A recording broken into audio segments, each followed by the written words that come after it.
କୁହ ଦେଖ ଆଜି ଜଣେ ଝିଅ OS ପାଇଛି।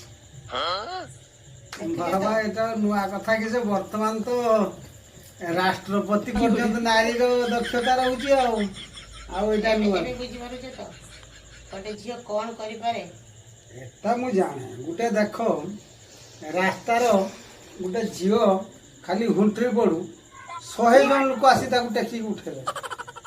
ଆଉ ଯଦି ଗୋଟେ ପୁଅ ମୋଟର ସାଇକେଲ ଚଢ଼ିକି ଯାଉଥିବ ପଡ଼ିଥିବ ତାକୁ ଦେଖିବେ ଏସଳା ମଦ ଖାଇଛି, ଇଏ ନିହାତି ପରେ ମଦ ଖାଇଛି, ତେଣୁ ତାକୁ କେହି ଇଏ କରିବେନି, ଘୃଣା କରି ଉଠେଇତେ ଯିବେ।